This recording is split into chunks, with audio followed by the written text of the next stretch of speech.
As a pilot who was drawn to the natural wonder of the backcountry, my dream has always been to fly north to Alaska. With the help of CubCrafters and some nearly perfect weather, I was finally able to make the trip of a lifetime this last spring, as my friend Brad and I ferried a new Top Cub to Anchorage via inland BC. Fly along with us on our week-long journey in this 3-part series to Alaska.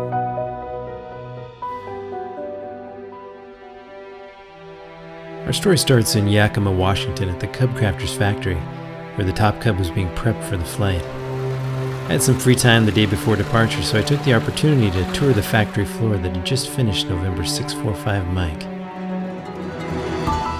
This year marked the start of my personal home building project, so seeing the inside of the factory and the aircraft in various stages of completion was pretty cool.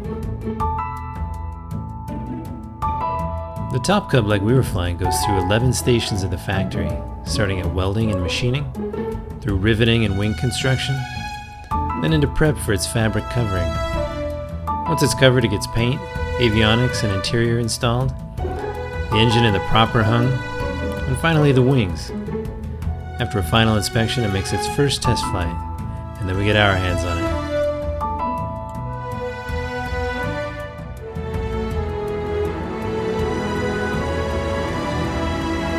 Okay, I know what you're thinking. This is some sort of CubCrafters infomercial, but honestly, seeing how these aircraft are built just prior to flying one over sparsely populated country is a little comforting. It was time to load our gear and ready 4-5 Mike for departure.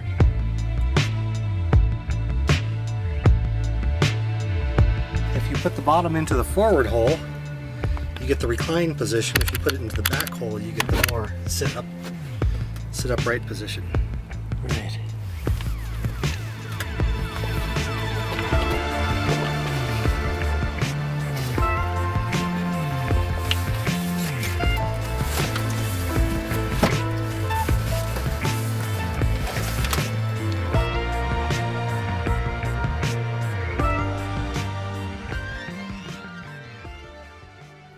Our first leg of the trip would be the shortest, just a 248 nautical mile flight up the Columbia River to Kamloops. There's not a lot of video of this portion of the flight as I was flying the airplane.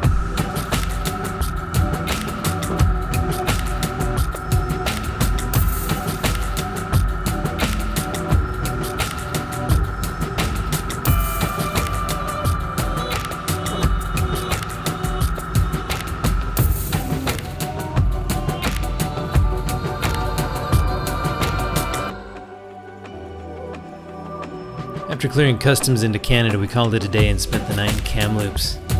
We were up early the next morning with Brad in the front seat for this flight, which would take us southwest down the Thompson River, then back north as we joined the Fraser, on up past Williams Lake and Quesnel, and into Prince George.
Despite being in one of the most prolific backcountry aircraft on the market, we flew into a lot of these long paved strips like this one at Prince George, where we flew the aircraft more like we were behind the controls of a 737 than a Cub.